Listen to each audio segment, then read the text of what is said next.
RG Kar files খোলার পর কি জানিয়েছেন নিহত চিকিৎসকের বাবা, দেখুন।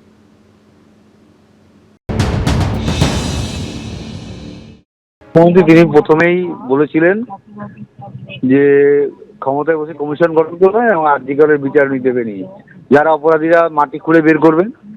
সেটা যে পুলিশ অফিসাররা প্রথম কাজে গাফিলতি করেছে তাদের বিরুদ্ধে তিনি ব্যবস্থা নিয়েছেন।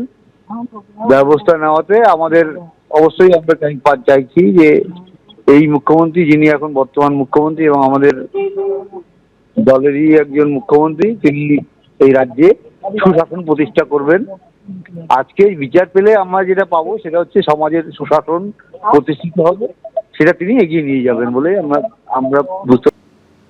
আরজিকর ফাইলস খোলা নিয়ে এবার প্রশ্ন তুলছেন তৃণমূল কংগ্রেসের বিধায়ক কুণাল ঘোষ। তিনি বলছেন বিজেপি তখন গিয়েছিল কোর্টে, তারা সিবিআই তদন্ত চেয়েছিলেন। সিবিআই তদন্ত চলাকালীন কিভাবে প্রশাসনিক পদক্ষেপ করছে সরকার? সিবিআই চলাকালীন কি করে আবার রাজ্য সরকার তাদের তৎকালীন যে রাজনৈতিক অভিযোগগুলো ছিল, আজ সেই রাজনৈতিক অভিযোগগুলোকে মান্যতা দিতে প্রশাসনিক পদক্ষেপ নিচ্ছেন। বর্তমান মুখ্যমন্ত্রী শুভেন্দু অধিকারী সেই সঙ্গে সাফ জানিয়ে দিয়েছেন যে খতিয়ে দেখা হবে তৎকালীন মুখ্যমন্ত্রীর ভূমিকা। নজরে বিভিন্ন ফোন কল ও হোয়াটসঅ্যাপ চ্যাট। আরজিকর কাণ্ড নিয়ে কড়া পদক্ষেপ নিল রাজ্য সরকার।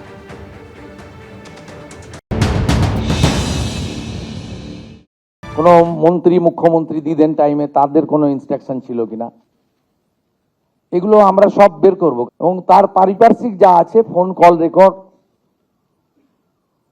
হোয়াটসঅ্যাপ চ্যাট, এগুলো আমরা পরে পরে বের করব। তবে অভয়া ইনসিডেন্ট আমাদেরকে নাড়িয়ে দিয়েছে গোটা পৃথিবীতে এবং নিশ্চয়ই পশ্চিমবাংলার মান মর্যাদা গরিমা সব নষ্ট হয়েছে। ঠিক আছে, আমরা আরো অনেকগুলো মেজার নেব। তখনকার যারা অফিসাররা ছিলেন তাদের সঙ্গে কাদের কাদের কথা হয়েছে, কোন মন্ত্রী মুখ্যমন্ত্রী দিদেন টাইমে তাদের কোনো ইনস্ট্রাকশন ছিল কিনা, এগুলো আমরা সব বের করব। মমতা বন্দ্যোপাধ্যায়ের বিরুদ্ধে এরপর ক্ষোভ উগরে দিয়েছেন রত্না দেবনাথ। তার অভিযোগ, কোটি কোটি টাকা জনগণের কাছ থেকে নিয়ে এই দোষীদের আড়াল করার চেষ্টা করে গিয়েছেন প্রাক্তন মুখ্যমন্ত্রী। আমাদের মমতা ব্যানার্জি সমস্ত দোষীদের আড়াল করে রেখেছেন সবসময়। কেন? দোষীদের আড়াল করার জন্য উনি কোটি কোটি টাকা আমাদের জনগণের ট্যাক্সের টাকা খরচা করে দিয়েছেন। এটা কেন করেছেন, এটার জবাবও দিতে হবে ওনাকে। কেন হাইকোর্ট থেকে মামলা নিয়েছিল সুপ্রিম কোর্ট? কাদের সঙ্গে অভয়াকে শেষবার দেখা গেছে? কেন এই বিষয়টি সম্পূর্ণ এড়িয়ে গেছে কলকাতা পুলিশ এবং সিবিআই? ঘণ্টাখানিক সঙ্গে সমান অনুষ্ঠানে এসে প্রশ্ন আইনজীবী জয়ন্ত নারায়ণ চট্টোপাধ্যায়ের। আজ নতুন সরকারের পদক্ষেপে 1 বছর 9 মাস পর আবার নতুন করে আরজিকর ফাইলস খোলায় কতটা আশার আলো দেখছে আমার পরের বক্তা আইনজীবী জয়ন্ত নারায়ণ চট্টোপাধ্যায়। জানবো। সুমন, আমি তো বিশ্বাস করি বাঙালি দুরকম, প্রভাবশালী আর পকেট খালি। পকেট খালি বলে ধনঞ্জয়ের সাজা হয়, প্রভাবশালী বলে কামদুনির অপরাধীদের সাজা হয় না, অভয়ার অপরাধীদেরও সাজা হয় না, যারা অপরাধকে লোপাট করার দায়িত্ব নেয় তাদেরও সাজা হয় না। এ কথা স্বীকার করতেই হবে। মহামান্য সুপ্রিম কোর্ট কেন এই মামলা নিয়ে গেলেন কলকাতা হাইকোর্ট থেকে? কেন মাসের পর মাস দেরি করানো হলো? আমরা মহামান্য কলকাতা হাইকোর্টে মামলা করেছি, আমরা অন্তত 38টা পয়েন্ট তুলে ধরেছি। প্রথম হচ্ছে লাস্ট সিন টুগেদার থিওরি একদম অ্যাপ্লাই করানো হয়নি। মানে সাধারণ মানুষের ক্ষেত্রে কিন্তু হয়, কার সঙ্গে তাকে শেষ দেখা গেছে, কাদের সঙ্গে লাস্ট ডিনার করেছেন, এই তত্ত্বটা পুরো এড়িয়ে গেছে সিবিআই। অবিশ্বাস্য। প্রথমে কলকাতা পুলিশ, তারপর সিবিআই। ছবিতে আছে বেডশিট বারবার বদলে গেছে, একবার নীল হয়েছে, একবার আকাশী হয়েছে, একবার সবুজ হয়েছে। চটি, দুটো চটি পাশাপাশি রাখা আছে। কাউকে যদি রেপ করে, একজনও যদি করে, সে চটি তো মানে ছড়িয়ে পড়বে। কেউ পাশাপাশি সাজিয়ে রেখে দিয়েছে কেন? প্ল্যাটফর্ম, কখনো দেখা যাচ্ছে একটা প্ল্যাটফর্মের উপরে শোয়ানো, কখনো একটা গদির উপরে শোয়ানো। ছবিতে দেখা যাচ্ছে মেয়েটার পা দুটো একদম straight line, which is abnormal. একটা মেয়ের পা ওভাবে স্ট্রেট লাইন হয়ে যেতে পারে না, তার মানে শরীরের বিভিন্ন অংশ অনাবৃত। পরের ছবিতে দেখা যাচ্ছে পুরো সুন্দর করে ঢেকে রাখা হয়েছে।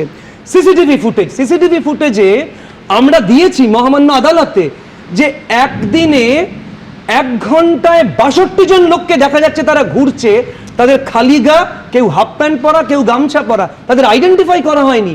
পুলিশ মনে করলো না এই লোকগুলোকে আইডেন্টিফাই করা দরকার, কারা ওই ফ্লোরে ঘুরছিল। একদম, এবং ওই 62 জন। ফলতার দাপুটে তৃণমূল নেতা জাহাঙ্গীর খান সহ 9 জনের বিরুদ্ধে এবার দায়ের হলো এফআইআর। 6 বছরের শিশু কন্যাকে খুনের অভিযোগে 9 বছর আগের ঘটনায় এফআইআর রুজু করল পুলিশ। নিহত শিশুর বাবার অভিযোগ, বিজেপি করার অপরাধে 2017 সালে সদল বলে তার বাড়িতে হামলা চালায় জাহাঙ্গীর খান। তবে অভিযোগ অস্বীকার করেছেন ফলতার তৃণমূল কংগ্রেসের প্রার্থী।